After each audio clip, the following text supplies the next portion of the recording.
All right, so welcome to the first episode of ALS Matters. My name is Cory Mosley. I have a genetic version of ALS, SOD1 gene.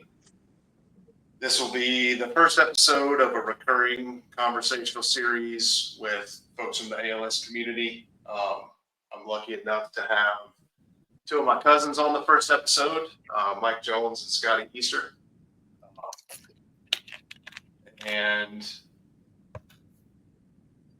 if you like this video or the series, like, subscribe, share it, get it out there to any other ALS patients that you know, and we'll, leave a comment. Any questions that we don't cover that you're interested in, let us know. And hey, Mike and Scotty, what's up, fellas? Morning. What's going on? So I want to start off, one of the things that I think we've all talked about several times and things I've heard from other people are kind of walking through like the diagnosis process. So, for me, it was fairly easy. I think, our family histories helped out with that.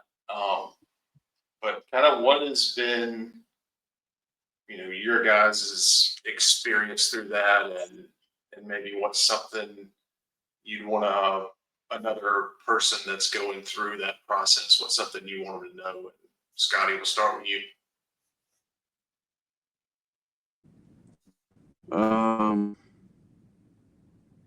It's kind of crazy because my answers just changed. Like the more we kind of do these things and talk, I would say like when you start the process, like even the diagnosis process, not even the treatment process, just when you're going through being diagnosed, you might be facing the same thing me, Cory, and Mike is, as far as it's genetic, and like you kind of know what to expect. You've seen it, the progression of it. You've seen the devastation it has on the family members. Like that's kind of one avenue. And then if it's just sporadic, I think they're kind of two different processes. I think for me, when I first started getting diagnosed, it was more of a relief. Like I was just grateful to get answers, whether I had it or I didn't, or at least I thought I was ready for that. I think the farther I got along, the first couple months in, it started really hitting like, okay, it wasn't just an answer.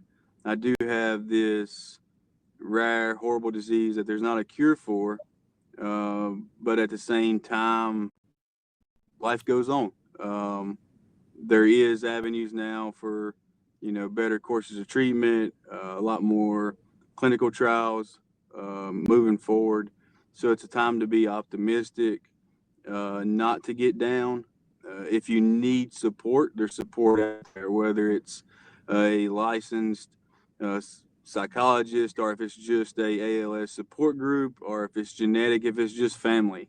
That's one thing I would say probably has helped me more than anything is, I know this sounds awful. Me and Cory talked about this when we first started getting diagnosed. It was almost, it's a very selfish feeling, but like when Cory was going through it, I hadn't been diagnosed yet. And like we was talking one day and he's like, as selfish as this sounds, like, I hope you have it because I want somebody to go through it with me. And to the normal person, that would sound very selfish and very cruel, but like at the same time, I got it. Like I understood what he was saying is because it's not like, it's a little bit different if it's just strangers and I'm talking to them in a support group. Me and Cory's always been very open and had close conversations. So I've always told him if I had to go through it with anybody, it would be him. So family, great support. I have learned that not everybody in your family or everybody around you is going to understand. They're not going to have the answers for maybe some of your questions, and you're definitely not going to have the answers for their questions.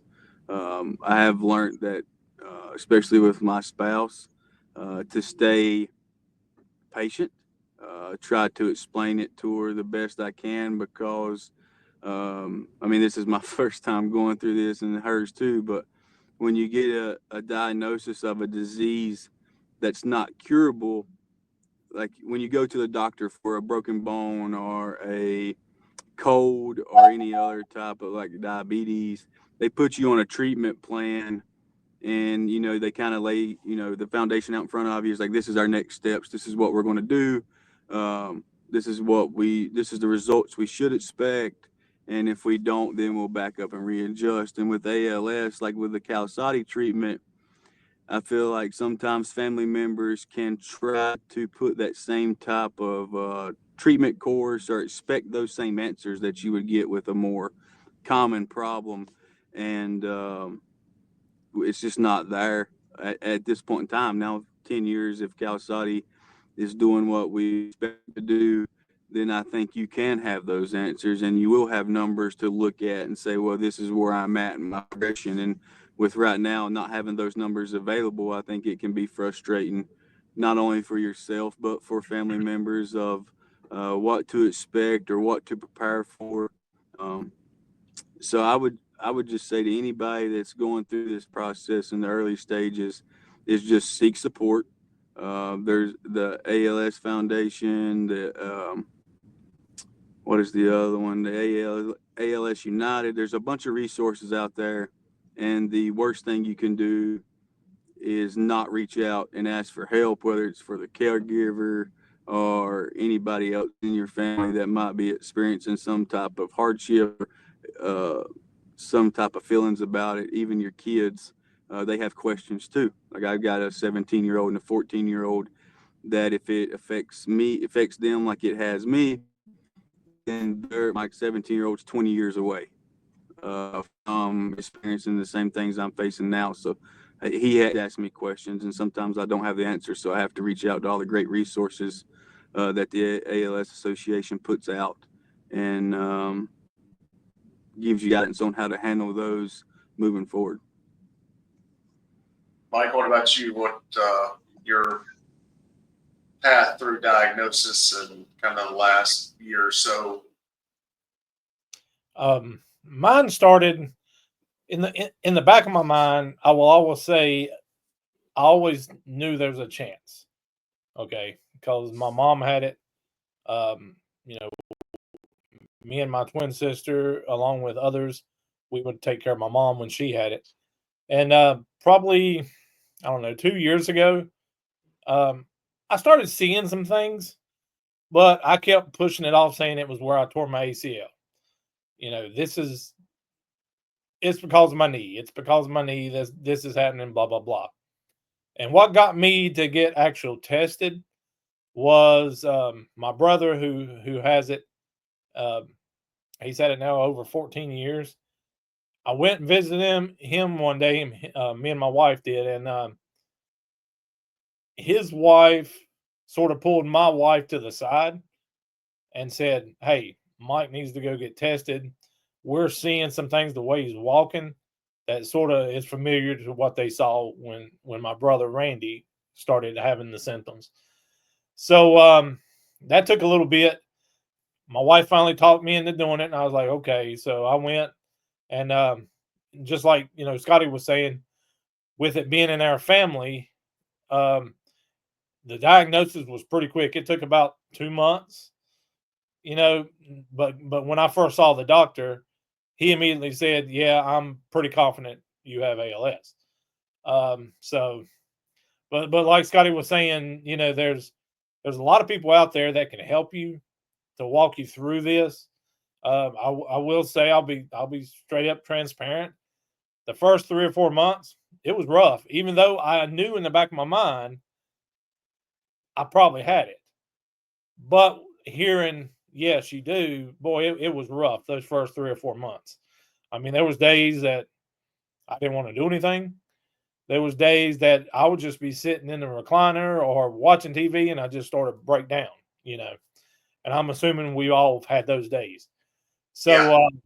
yeah. So, and like what Scotty was saying, with my wife, she's seen my brother, but like her and her family don't understand all what goes on with it.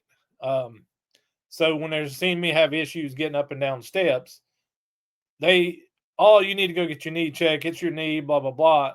It's not just my knee. It's my legs not wanting to work the way it needs to work. And I think they're slowly starting to come around and realize it now. So, but that's how I was diagnosed. It took about 2 months, and then did the the electric needle thing, and then it definitely the EMG. Yeah, the EMG. So, yep, that's about it. Yeah, mine was very similar at that first visit with our shared neurologist.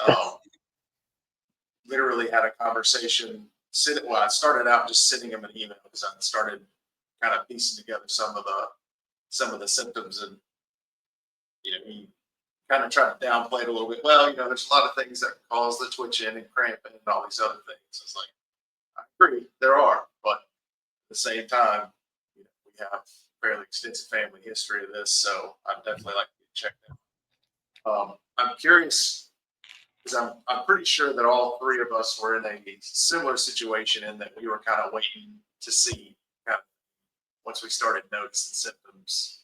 I don't think either one of y'all got genetically tested before, right? No.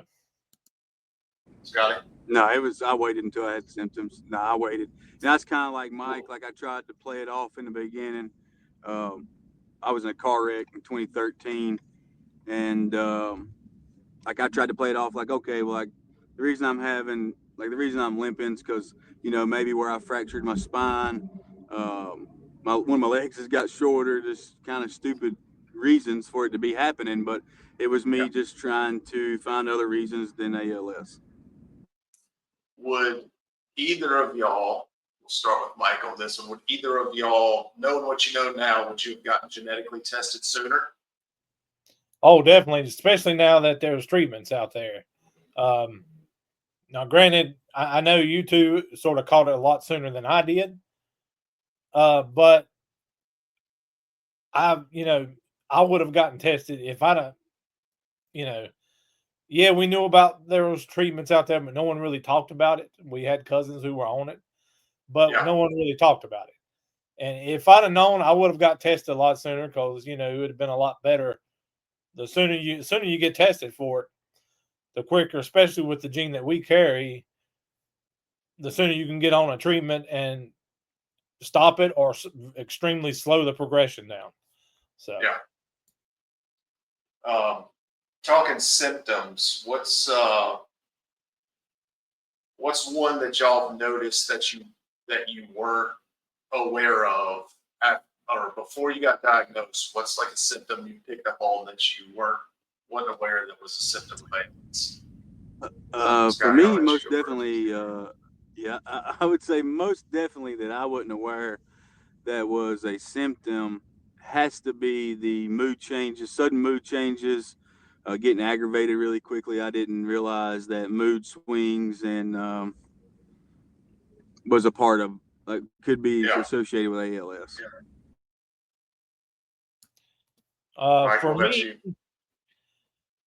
For me, the cramping, because no one really talked about the cramping at first. I never really heard anybody talk about how they would cramp. But another symptom, and I know we've talked about it, is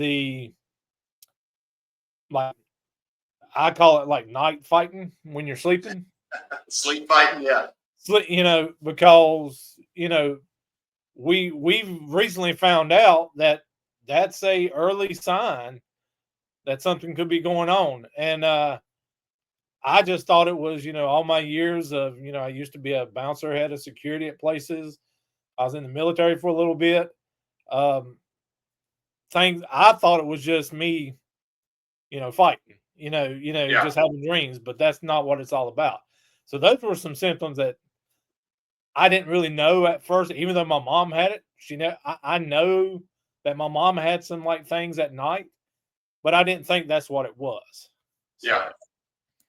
Yeah, it's wild. I remember being a kid, and I think this was even before, either it was early on in my mom's progression or it was before she had even pieced it together. But I remember she would like yell and stuff in her sleep. my wife got married, she mentioned to me, like, hey, you yell a lot in your sleep. Like, what's the deal with that? And I'd never kind of pieced that together either. And I didn't realize it until I was talking to a lady in one of our ALS group chats. And she had kind of brought it up, and everybody started chiming in, saying very similar things. Like, yeah, one of the ladies in the group chat actually like jumped off her bed thinking she was jumping into a swimming pool while she was asleep. I was like, holy cow! I never thought that would be something associated with this. I just thought I was a light sleeper or had really vivid dreams or something. I mean, I know Dad. Go ahead, Scotty. I know Dad's had a lot of problems with that through the years, like as far as night terrors.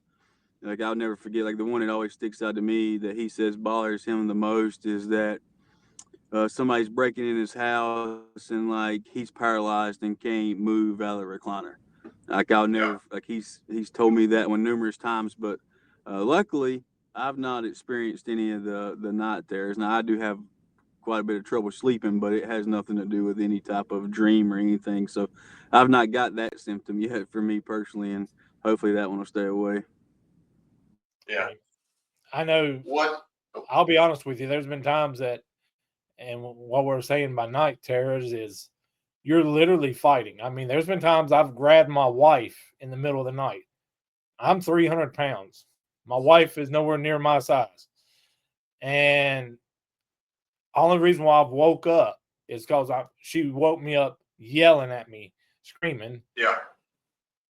And I didn't even realize what I was doing. I'd actually grabbed her or something. Or there's been times I've actually, punched her, not meaning to, not knowing I was doing it. I mean, it happened last night. Matter of fact, I hit her in the side.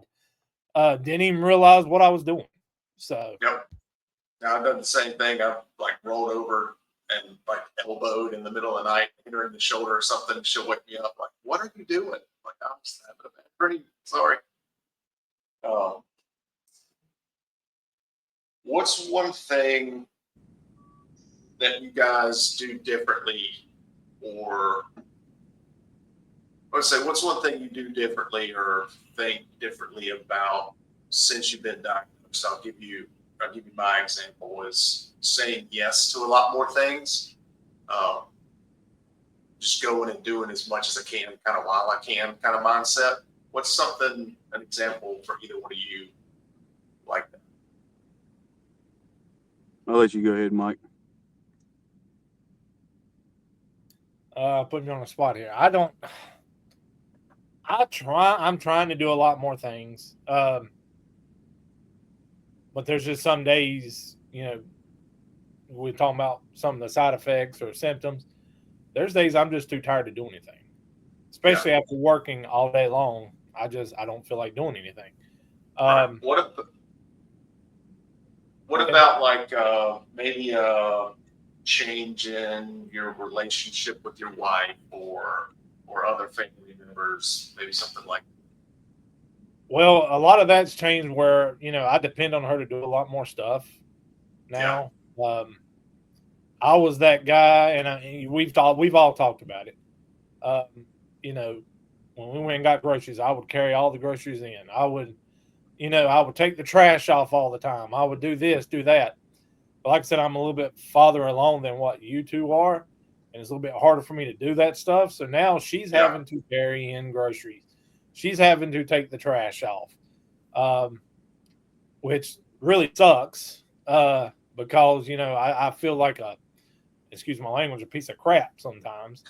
But, but it's trying to get, I'm talking to family more. That's one thing I have been doing. I've been talking to you two cousins that I've never met, but I know they're our cousins. I'm talking to them, stuff like that. So that's pretty much what I've been doing. Scotty, what about you? I do think I am.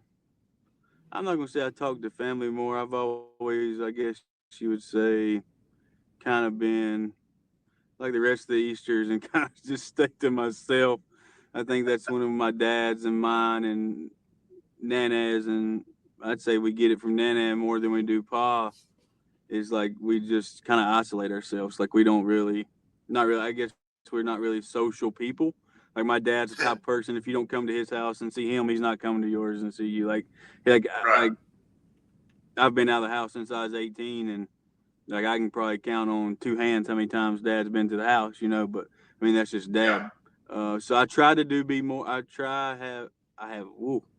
have tried to be more involved in family activities, not just like my family, like my wife and my kids, but anytime I get notifications for like a birthday party or something, Right. like I do try to go, because like I know you have Summer, I got Jake, like Mike has Michelle, like we all have siblings that I think are on the verge of, I don't know if I get tested, I don't know if what I'm going through is symptoms of it. So like I'm always trying to now encourage them to go get tested, because there is treatment. We'll see how it goes in a couple of years, and even if you don't want to do the Qalsody, there's still liquid forms, pill forms. There's different types of medication that actually slow it down. It's not just Qalsody. There are different options.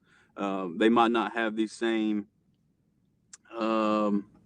promises or expectations, I would say, maybe that Qalsody does, but it's still an option. It still gives you more time, and I think that's like at this point, if it whatever, like Qalsody, Ravicata, all these other drugs, like if it would just give me at this point an hour more with my wife, my kids, I'll take the hour. Yeah. I don't care. I don't care if the symptoms of the drugs a little rough, maybe one day, or I'm gonna fight. Like I told my kids this. I would say maybe a month or so ago. Like I was debating on changing my mind, but like I can't. Like I gotta fight for my kids. I've always been a fighter, and like so, I'm gonna live every day to the fullest. I'm going to show my kids what it looks like to be on the forefront of something great. Um, and then as far as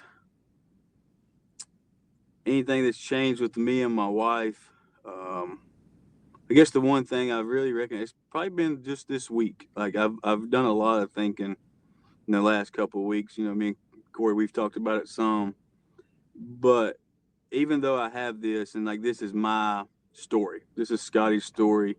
I know my wife's my wife and my kids are my kids, but as of right now, ALS ain't their story. This is mine. Uh, my wife, my kids face stuff every day that they need dad there for, to help them get through it. And I can't just solely focus on, like I want to focus on everything I can do to get myself better, or prolong it, but at the same time you can't get lost in the moment of just dwelling on ALS, because everybody Right. else around you still needs you. Because like my Right. wife, she lost her dad back in April, and I feel like looking back, for her, she put the ALS and she kind of put it on the back burner. She wasn't paying attention maybe at the doctor's appointments and didn't hear the things I heard, and maybe I failed to communicate those things to her, to where she's kind of maybe behind the knowledge that I have, and I failed to see that until just recently, that she was processing her own trauma, her own loss, and that I still had to recognize those things in the moment to give her the support she needs, like she gives me every day. So Right.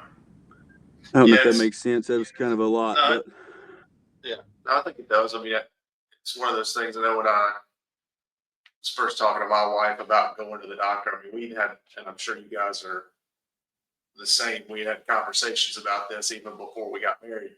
Of, this does run in my family. There's, chance that I get it at some point. But it's a lot different when you finally do go to the doctor and they're like, yeah, that's what it is.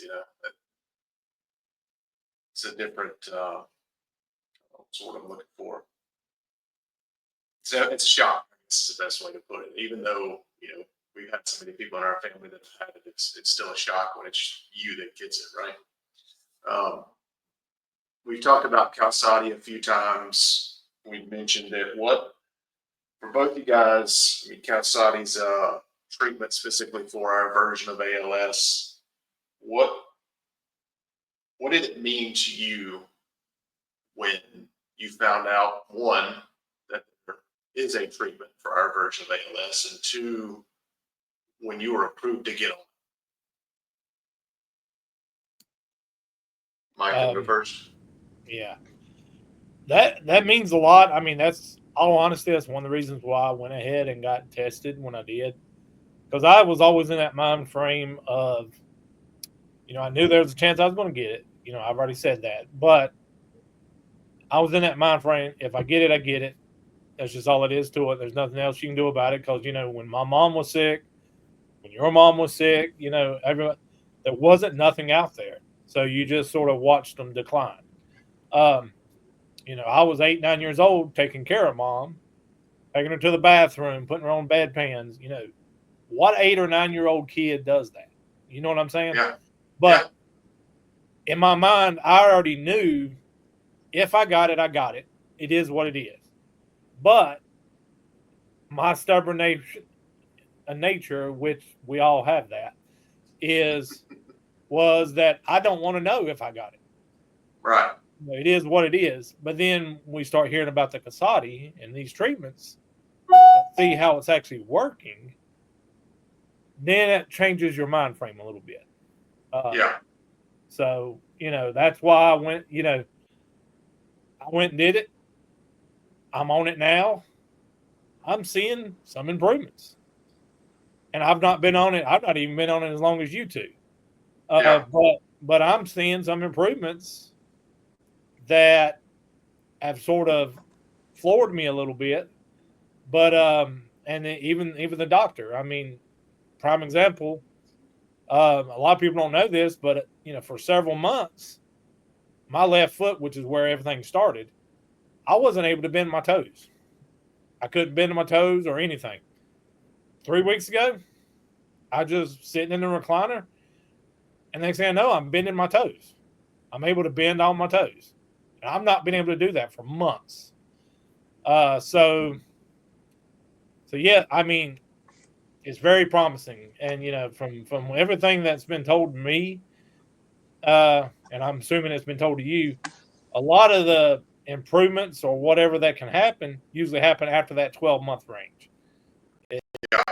The more you're on it, the more it does. And my numbers have dropped, which is great, which means that it's slowing it down. So, and I know it has for y'all too. So, I think I answered that question correctly. Yeah, you did. You did. Scotty, what about you? What's Qalsody meant to you since you've been able to be on? Yeah, I'm kind of like Mike. Like I'll never forget. Like I had this talk. I had the ALS talk with my wife. I had it on our first date. Like that's how serious. Like I took it as a young man or a young adult. Was like I was gonna let her know right out of the gate. Like if her plan was to have a future with children, that this wouldn't stop me from having children. Maybe it should have. Maybe it shouldn't. But I wanted her to know that it was a possibility for our children. So Qalsody to me gave me hope, a lot of hope, because I was the one like Mike. I'm not going to the doctor. Yeah. Like I like there's no hope. There's no like yeah I can slow it down for a year with maybe a pill. But I was like the rest of them. I was like I'm not. I'm gonna live my life. If I get it, I get it. If I don't, I don't. And then what's wild is I even got tested before Qalsody was even an option. Like I know it was being talked about, but at that point in time in the U.S., it hadn't been, approved yet. And then, like you get diagnosed in August, I get diagnosed in November, and then January the treatment's approved. So to me, it's hope. Like I know it's not as of right now. There's not enough information to know what all it's going to do or how it's going to help. But I'm kind of like Mike. Like I couldn't move my toes. I would say 2 months ago. I moved my toe. Like I can curl them again now. Like we talked about this yesterday. And then when I went to my last appointment, they felt like my right foot altogether had strengthened one more mark. It was stronger by one more mark than it was last time. And like with this, it's amazing. It's amazing just to have the opportunity, whether it don't get no better than what it is right now. At least that shows me that it is. If I'm getting better, then to me, it's had to stop it. You know what I mean? Like at this point, maybe they found they found something that puts it in remission, and I can be here to walk my kids down the aisle or hold my first grandchild.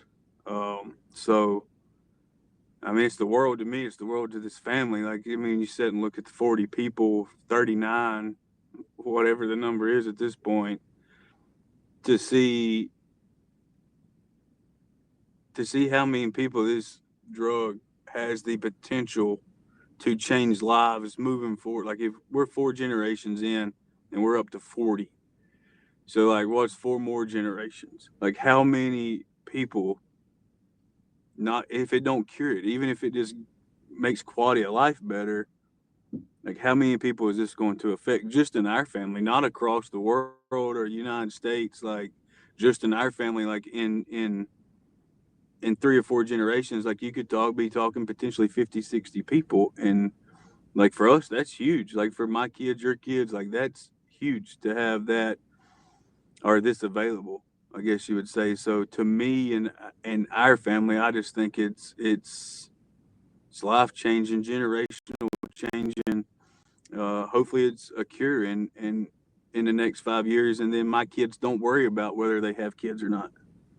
You know, because that was always like a thing. Like I remember having conversations with grandparents, like, yeah, you shouldn't really have kids. Like, we need to stop this. Like, let's just stop this with y'all, because we didn't have the information back then. So it's really life changing. Not only from a physical standpoint of fighting ALS, but the mental standpoint before you ever get diagnosed or don't get diagnosed. Yeah. I literally had this conversation with my daughter yesterday. I think me and you both, Scotty, had our last treatments this past Friday. And every time I tell her, hey, today's a shot day, this weekend I'm going to be, a little more tired than usual, all that kind of stuff. She calls it boring daddy. She's like, I hate when boring daddy comes around. Like, you don't want to get out of the bed. You don't want to do anything. She was asking me tonight, why I had to take the shots every month and that sort of thing. Having those conversations with an 8-year-old is kind of tough. She doesn't understand, it completely, but she knows something's going on. And trying to explain to her that, there aren't a lot of people with this, and because I'm on it, we're giving them, same with you guys, right? We're giving them extra data that, we're going to, we have such a large family history of it. There's a lot of information to be gained from our family taking it through.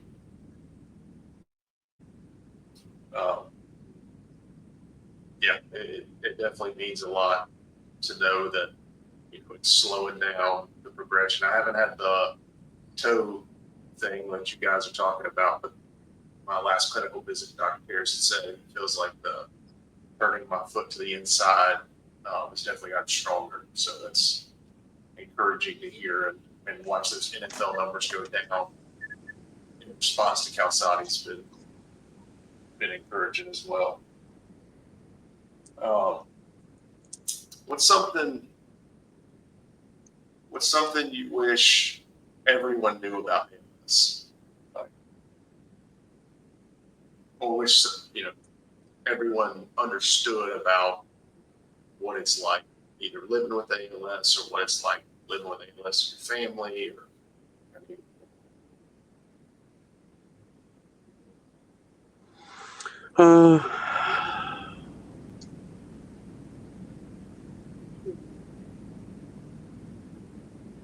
I would say that I don't think, for me,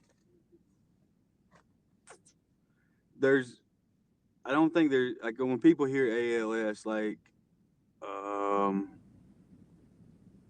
I don't think people understand like how big it is. Like I know it's rare. Like I know in the United States there's 150 cases of ALS every year, which is a lot less than heart disease or cancer. Or I know our numbers are a lot less, but the different genetic versions, the different like the sporadic.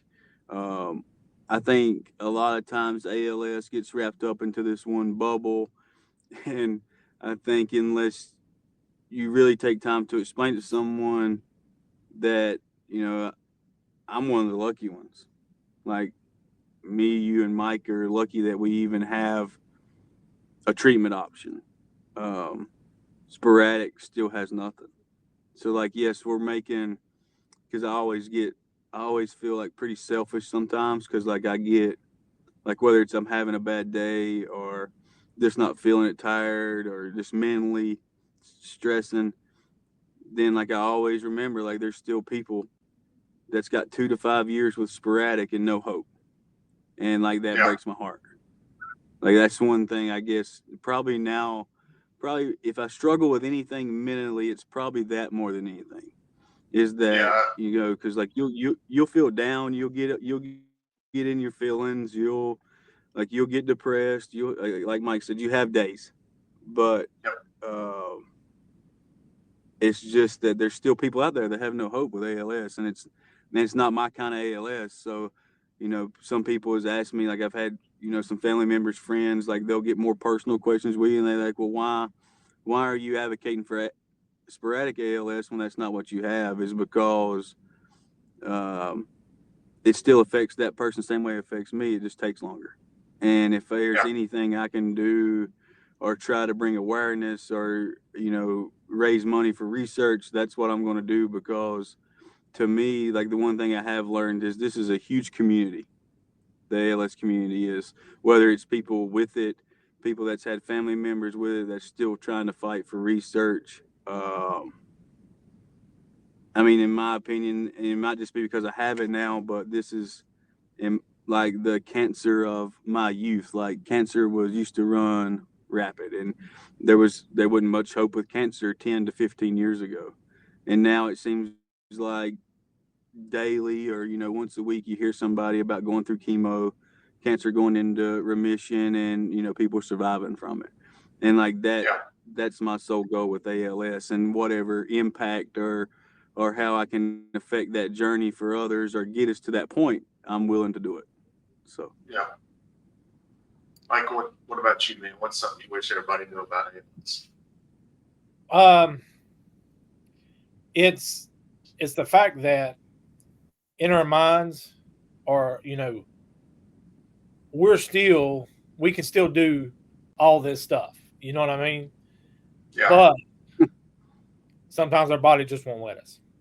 I still feel like, I used to power lift and stuff. I still feel like I could throw 500 pounds, 600 pounds in deadlift. But right now I can barely, lifting 50 pounds is a strain sometimes. So, it's crazy. In my mind, I still think I can do it. Or go out here and run a mile or whatever, But what I wish a lot of people knew is mentally, we're still here. It's just when your body's not wanting to respond to what your brain's telling it to do. That's where people have to understand. Just like, with my in-laws, love them to death. But they think it's, once again, I talked about my knee. Like going to their house, you got to go up steps. And it's hard for me to get up steps. And they're like, well, you just need to try it. They don't understand. The leg just doesn't want to do it. Right. Communication's not happening. Correct. And, and I already had an episode where back in July of last year, when I was at their house, when I came down their steps, my leg gave out and I fell. And luckily I wasn't hurt. But they've got to realize, some people have to realize that in our mind, we can do whatever you're asking us to do. Right. But sometimes the body just don't want to cooperate. Now, once again, I'm very fortunate, just like, we all are. I'm, I'm not having to go through what, well, knock on wood, not as that yet. We're still waiting on a lot of stuff, but I'm not having to go through what my mom went through, what your mom went through, what your dad's going through, stuff like that. We actually have a chance. You know what I mean? Yeah. But people got to understand that we have to take it in our own strides, our own time. It might take me a lot longer to, go outside and mow the yard, where most people can just jump up, run out the door, jump on the mower, and they're good to go. It might take me a little bit longer to do that. Or get in a shower, stuff like that. It's that's one of the first things I did when I found out about this, because I knew how this road goes. Is I remodeled my bathroom just to make it easier, because I knew the issues my brother has. I knew the issues that my mom had and other people in our family had. That's the first thing I did, was remodel my bathroom just to make it easier. But that's what I wish everybody understand, that in our mind, we can do anything. I could go out here and jump off the house or whatever I want to do in my mind. You're But right. I can't get up the ladder, to be honest with you. So, you know what I mean? So that's what I was going to say. Yeah, it's interesting to me kind of how it seems to affect people differently. Like there's no, I don't know, it doesn't seem like there's a set of milestones that you can, I guess, measure between any different patient, right? Like each one of us, even though we all have it. This is something I learned from Dr. Karras last week that I was unaware of, but pretty much everybody in our family, it all starts in the lower leg. Just about everybody. You look at other families that happen, or other patients that happen, and it could start anywhere. Some folks in the throat, hands, all kinds of other stuff. But there's no, and same thing with like our Qalsody treatments. Like we have 6 people in our family that are taking it now, and just about all of us have seemed to have some different version of reaction to it. Some of us haven't had any reaction, and like some of us have had the headaches that come along with the lumbar puncture and stuff like that. And it's wild. There's no like set. The path's not the same for everybody. That's what I'm trying to say.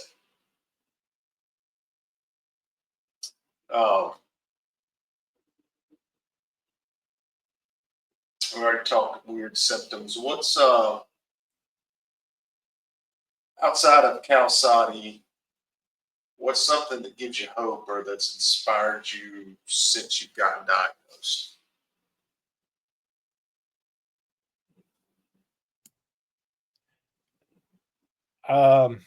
I'm trying to think. I mean, talking with all of y'all has actually helped a bunch.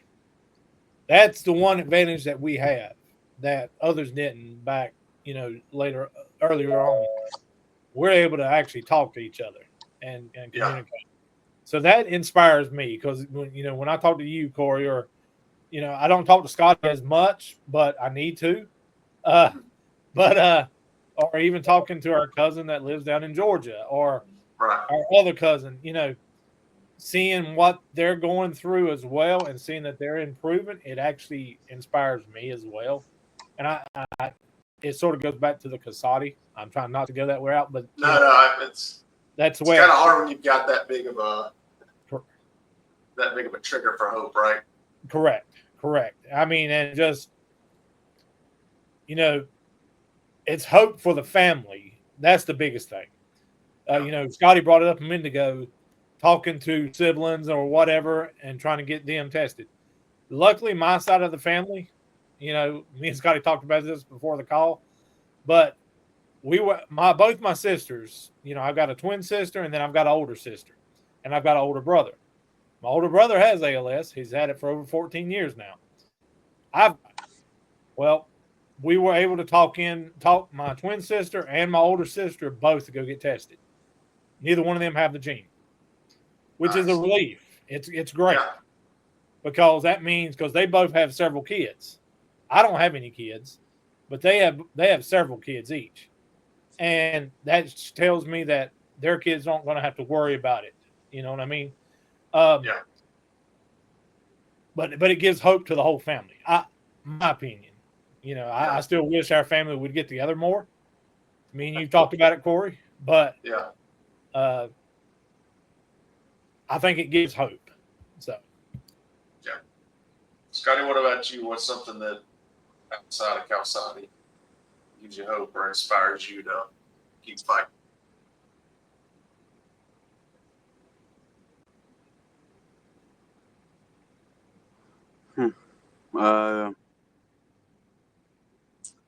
My kids, for one. It's amazing to see how they at a young, like even for like I've got 4 kids, so I've got a diverse age group. So I'm like I got one from like 17 to 4. So to see their questions and to see in my older ones how their dad is fighting and showing them that it's okay. It's okay to be vulnerable and go to the doctor. It's okay to maybe not always feel good every day. Kind of be, I guess, vulnerable as a man, because like we're always like I was raised. You're the tough guy. Like you don't ask for help. Like you handle it. Yeah. So like my kids give me a lot of hope, and then just I have a lot of faith in my religion is a big one. And then probably the biggest one is just the response from community. And I don't know if I would say ALS. I think in general, just how when I discuss it with people or people ask questions, like every once in a while I still meet somebody, at work I hadn't seen in a long time or out and about, and they'll look at me and say, well, why are you limping? Like you hurt your leg, And it's like used to, I would kind of be like, oh no, it's fine. I'm good, and would just kind of blow it off. And like now, I'm a lot more open to talk about it to them, and I've been surprised how they respond.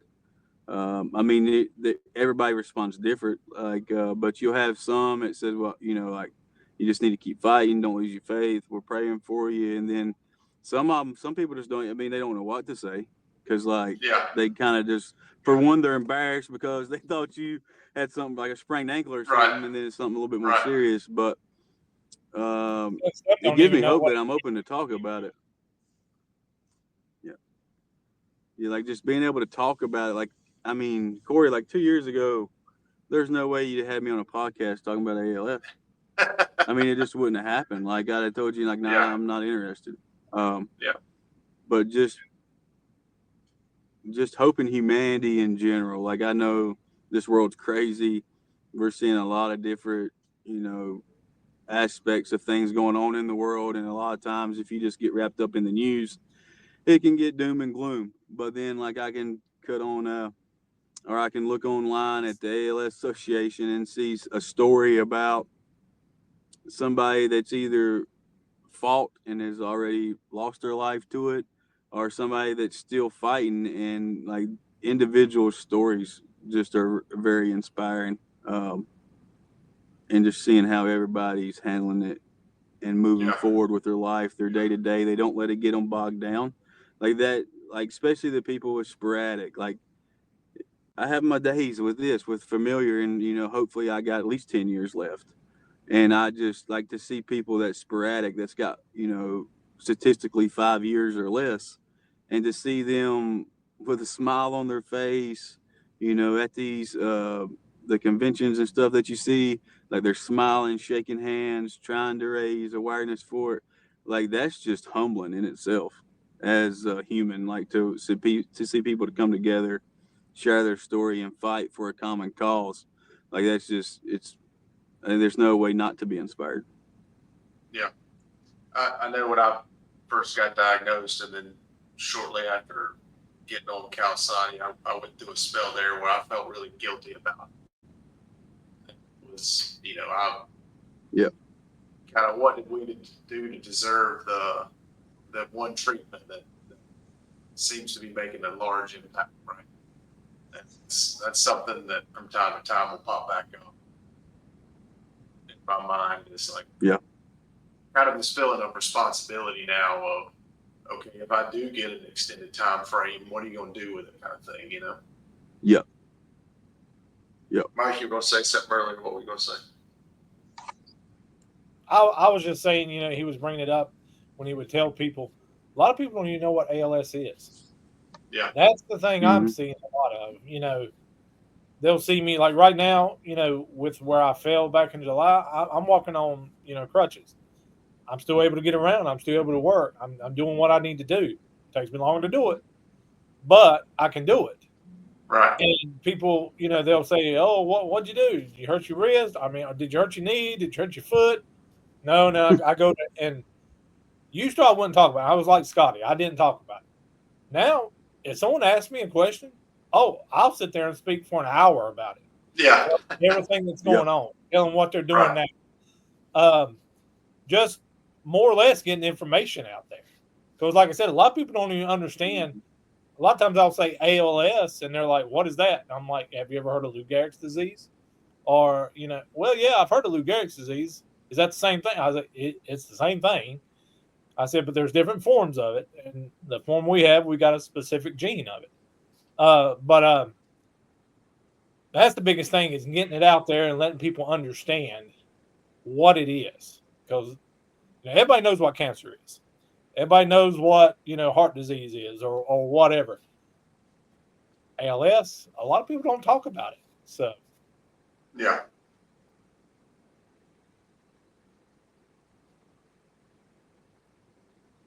Well, I think that's about all the questions I've got. Is there any other thing you guys would like? Parting thoughts? I'll just say, like, I would just thank all these platforms that allow us to come on here and discuss it. Like, I know it's kind of easy for us because, like, we are a family, like, we do know each other. So it is kind of easy for us to talk to each other. But just, like, I know this is like 3 or 4 now that I've been a part of. And it's just amazing for people to take time out of their day and give us this platform to share information, to share our stories. And I know some people might, watch this and say, well, like, I'd really, like, that's just their kind of testimonial. And it is.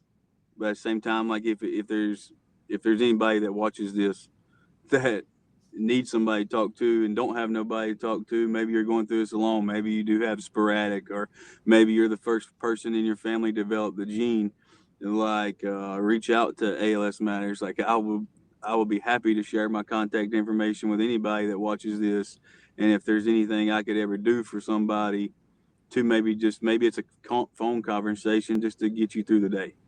Like, that's the one thing that, like, I have really wanted to strive to do better is just, like, right now, especially, I'm young, like, I am in the early stages. Like, if I could be there to support somebody that maybe is going through a little bit harder time than me, then, like, I would like to be there for them. Or if somebody is just going through the process, like, I think I could help you a lot in that. I think me and Cory and Mike both could, because we are kind of in the earlier stages, and there is a lot of time left before we get to the more severe stages. So if there was anything I could do to anybody, I don't know if I could share my contacts with ALS Matters. You can, if y'all want to pin it in the bottom of the podcast or whatever, I'll be more than glad to share my contact information for anybody that maybe has questions that didn't get answered today or something that we didn't talk about. So I just wanted to throw that out there. and Mike, I what would, about you, Annie? yeah, and our family is very spiritual. Our family is very religious. I think it's a godsend that we've got a treatment now for our family. Once again, I do feel guilty, like you said a minute ago. But I also look at it as this is God's way of me giving my testimony to others to let them understand what this is. You know what I'm saying? Giving me more time. Yep. So,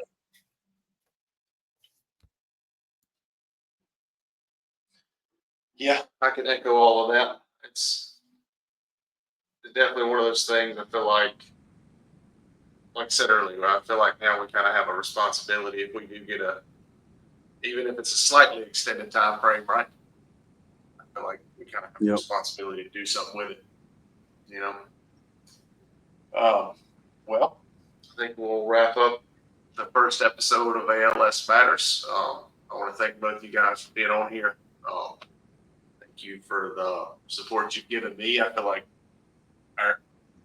because we have so many folks in our family, we've got a little bit of a cheat code because we've got folks living that are, further along in the process, so we can, I don't want to say lucky because I don't feel like the right word, but we've got people we can bounce, all of our issues off of, and like Scotty and I think Mike, you echoed this too. There's folks out there that may not have that. It's kind of the goal of ALS Matters is to, one, get the word out, two, let folks know you're not the only one going through this. And there are folks out there that are in similar situations. And so, yeah, thank both of you guys for joining. Thank the ALS Association for giving us the opportunity to do this. For anybody that is watching, listening, please like it, share it, subscribe to it so you don't miss any of the episodes. And I think personal experiences and being able to talk about this with other folks with ALS, I think it'll have a positive impact. So, like I said, please share it around as much as you can, because ALS does matter. Yep.